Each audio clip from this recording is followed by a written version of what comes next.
She invited her poor twin sister to mock her, but she walked in with her billionaire husband. Engines idled on the far side of the runway, a silver private jet burning gold under the last light. Camille, always the successful twin, stood at the bottom of the stairs in a white mermaid gown, diamonds like frost at her throat, a smile sharp enough to cut. She had invited her sister only to watch her shrink. "You'll never forget tonight," she told her groom, squeezing his arm. He believed it would be a spectacle of pity. She believed it would be justice. Phones rose when the jet's door opened. A red carpet unrolled with a clap. The wind dragged in one corner until a uniformed officer pinned it with a boot and saluted. Camille tilted her chin, hunting for the timid shadow she remembered, her twin who had once borrowed dresses and waited tables. There was a heartbeat of silence, a charged exhale through the crowd. Then the first figure appeared. A black woman in a sleek black silk gown stepped into the light and stopped, letting the noise crest and crash against her calm. The fabric clung to her like ink poured over a statue. Her shoulders were bare, her posture impossibly straight. She didn't glance left or right. She looked only at Camille, and Camille, for the first time in years, forgot to breathe. "Maya," she said, but the name dissolved in the engine's hum. Another figure followed, tall and spare, in a white suit that looked carved from snow. He wore a gold bow tie and a long gold cape, and a crown that would have looked ridiculous on any other head. On his, it looked inevitable. The Marines at the rope line snapped into perfect salutes. The press lapsed into reverent hush, lenses clicking like soft rain. Camille's groom whispered, "Who the hell is that?" And then, as if the world answered, the whispers rolled backward through the crowd. "That's Laurent Hale." Laurent, the Hale Group, Billionaire, Dubai Towers, West African Ports, London Telecoms. The man in the white suit, Laurent, reached out, and Maya laced her fingers with his. They came down the steps like a coronation, a queen in black and a king in white, the red carpet blooming under their feet. At the edge of the crowd, an older woman pressed her hands to her face and cried. Somewhere, a glass shattered. Camille recovered first. She pasted the smile back on, the one she'd trained like a muscle, and stepped forward, dragging her new husband with her. "Sister," she sang, the microphone in her voice switched on. "You made it, and you brought company." Maya didn't stop until she stood close enough that Camille could smell her perfume, something clean like rain on warm stone. Up this close, the differences were brutal. Maya's hair in soft spirals, her eyes level and unblinking, Camille's lashes heavy, her smile brittle. They had the same cheekbones and the same stubborn chin. They could have been two versions of the same woman, one who had learned to bend and one who had learned to stand. "Congratulations," Maya said, simple as water. Her voice carried without effort. "The dress suits you." Laurent let go of her hand and offered his palm to Camille's groom. The groom, Derek, a venture capitalist with a weakness for power and cameras, hesitated, then shook as if he were touching electricity. "Mr. Hale," he said, suddenly hoarse. "Laurent is fine." The accent was warm coast and old money. He turned back to Maya and said something in a language Camille didn't know, and Maya's mouth tilted in a smile not intended for anyone else. The intimacy of it landed like a slap. Camille angled her body, blocking the cameras from catching both twins in the same frame. "I didn't realize you were seeing someone," she said, as if the sheer scale of the lie would make it a joke. Maya let the silence sit just long enough for every microphone to lean in. "Married?" she said, and held up her left hand. The ring wasn't a ring so much as a constellation. The crowd reacted the way crowds do when the script flips. Gasps, laughter, a few delighted shrieks. The line of saluting Marines shifted to make a corridor, an unspoken protocol that owed nothing to Camille's planning and everything to the man in white. Camille's planner, a woman with a headset and panic in her eyes, hovered just out of frame, mouthing, "What do we do?" "You do nothing," Camille wanted to say. "You watch." But watching burned. The last time she had seen Maya, her sister had been bussing tables at a charity gala, cheeks flushed with heat and humiliation, while Camille pretended not to know her. Later, in the parking lot, Maya had said, "You can dress it in lace, Cam, but cruelty is still cruelty."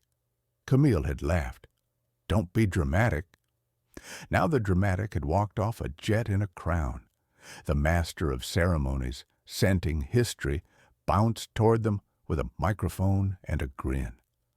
"Ladies and gentlemen, a surprise for the bride and groom," he boomed. "Our radiant bride's twin sister and, well, someone you may have seen on, every magazine cover this year, Mr. Laurent Hale."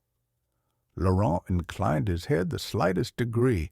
It was enough to make the crowd cheer. He remained at Maya's shoulder, neither hiding nor performing, a presence that bent the room the way gravity bends light. "Perhaps," the MC continued, "the family would like to say a few words before we seat for dinner?" Camille had scripted this moment for herself, a magnanimous toast in which she welcomed her struggling sister, a sprinkle of pity for flavor, and a reminder, subtle, devastating, of the distance between them. She even had a line about always being there. It would have been perfect. "I'd love to," Maya said. Camille's throat tightened. "We'll keep it brief," she said to the MC, to the cameras, to the universe. Maya stepped onto the small stage by the jet's stair, the ocean of faces turning toward her. She didn't touch the microphone. She didn't need to. "I wasn't sure I would come," she said. "Not because I don't wish you joy, Camille, but because rooms like this have long memories. They remember who was let in and who was left outside holding coats. They remember who laughed first." She scanned the front row, and the front row looked down. "But then I remembered something our mother used to say before we lost the house, before we lost each other." She looked at Camille. "Love is the only inheritance that doesn't bankrupt you." A murmur rolled through the guests. A Marine coughed and stared ahead harder. Maya lifted her glass. "To the bravest thing we can do, start again without a grudge." For a second Camille thought she might cry, not from sentiment, but from fury at the elegance of the line. She swallowed it. She would not give the cameras that. She raised her glass, lips aching with the effort of a smile, and clinked. "To starting again," she echoed, "and to honesty." It slipped out before she could stop it, the word sharp as a pin. Maya's eyes flicked, alert. Laurent turned his head just enough for Camille to see that he had registered it too. "Honesty," Maya said. "Yes." She placed her glass on the tray of a passing server and took Laurent's arm. "Shall we go in?" As the procession moved toward the hangar-turned ballroom, the crowd parted, drawn along by the magnet of spectacle. Camilla's planner fell in beside her like a lifeguard beside a swimmer about to drown. "We can reroute them to the second entrance," the planner hissed. "We can pivot the seating chart. We can do nothing," Camille said, airy, ruthless, "and we can remember this is my wedding." They reached the threshold. The hangar doors had been transformed with silk and light, the floor a mirror, the chandeliers a galaxy. The head table, Camille's table, sat beneath a canopy of orchids. For a moment she felt the power return to her body like blood to a numbed hand. In here she was the architect. In here she controlled the script. Except the Marine captain at the door, seeing Laurent and Maya, gestured a silent signal.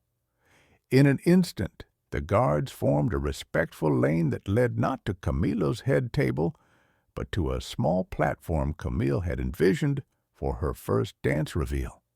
It was subtle. It was undeniable. Derek leaned close. If he sits anywhere but where we put him, the narrative becomes his. The narrative, Camille said, isn't a leash.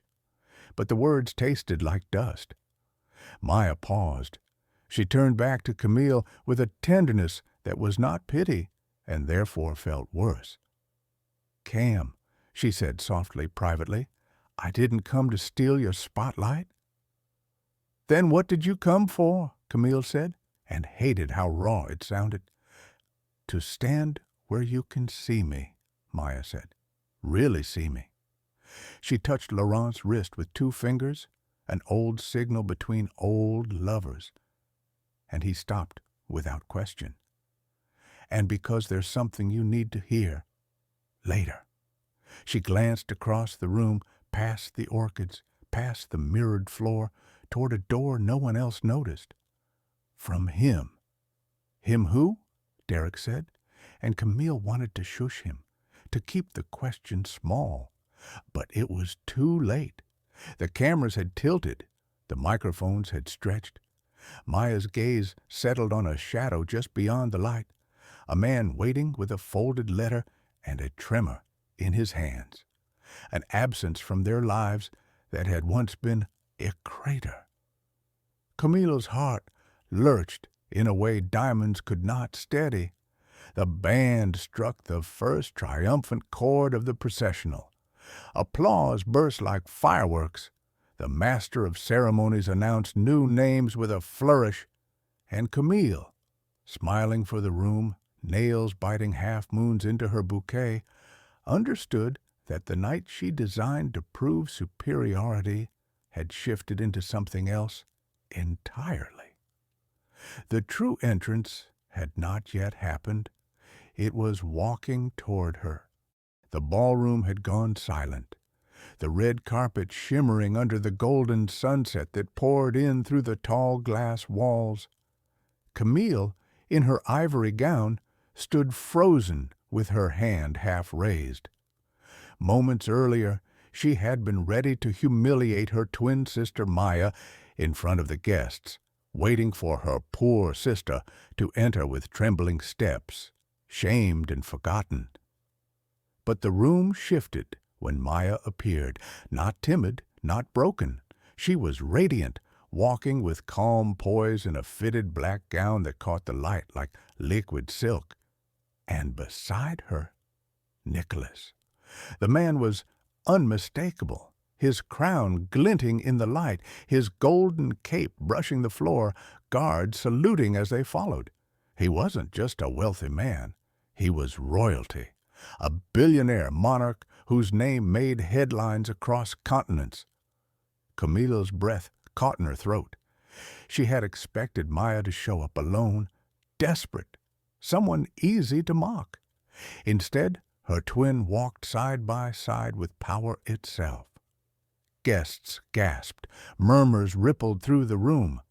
Someone whispered too loudly, "That's him, the king who bought half the ports in Europe." Another stammered, "What is Maya doing with him?" Camille tried to recover. She forced a laugh that cracked at the edges.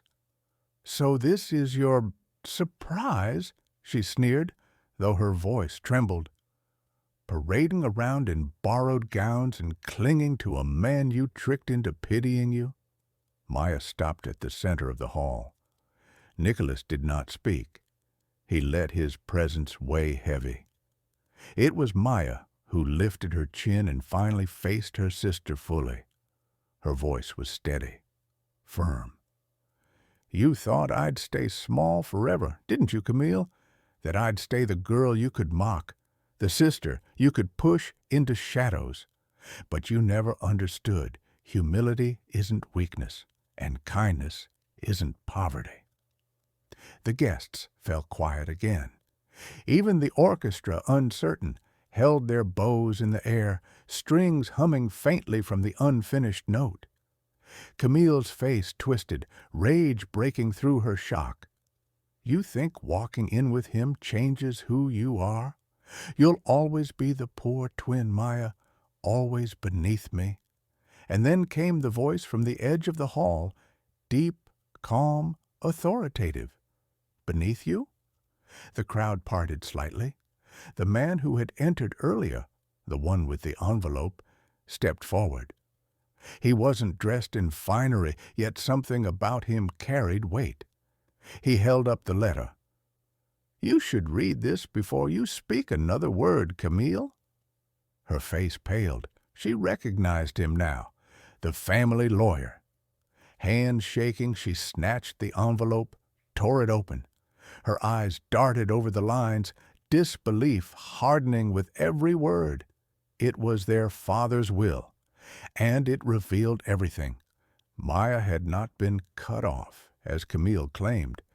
The inheritance had always been split, but Maya's share had been placed in trust, released only when she reached a maturity their father believed Camille lacked. Camille had lied for years, telling everyone Maya had nothing, weaving stories that fed her own vanity. And now, in front of all these witnesses, the truth was carved into ink and paper. The silence cracked into murmurs again. Faces turned toward Camille, judgment heavy in their eyes. Maya's gaze didn't waver. "You use my name like dirt to lift yourself higher, Camille, but all you ever built was a castle of lies.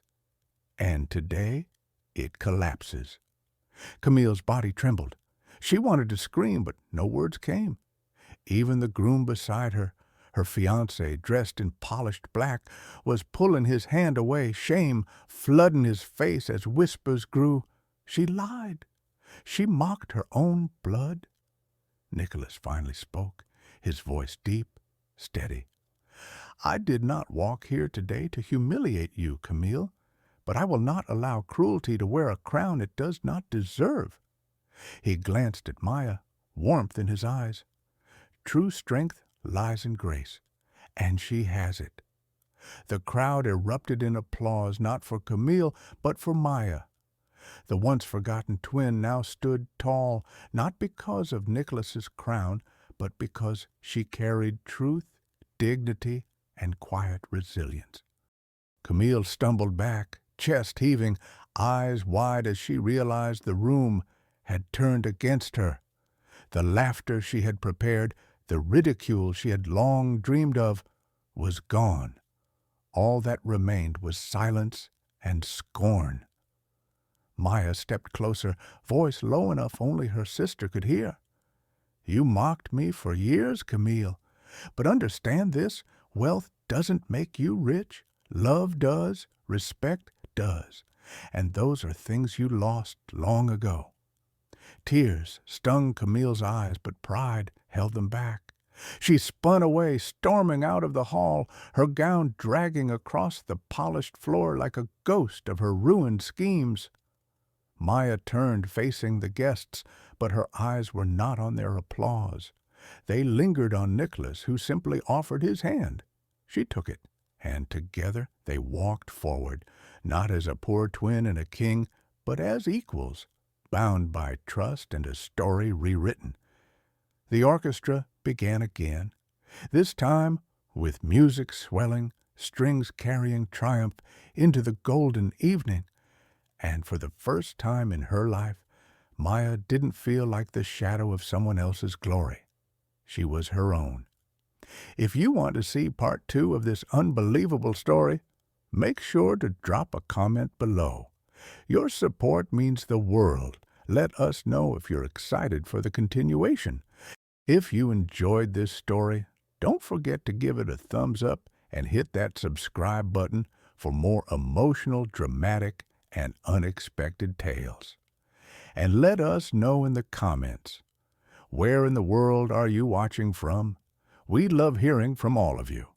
Until next time, stay kind, stay curious, and keep watching.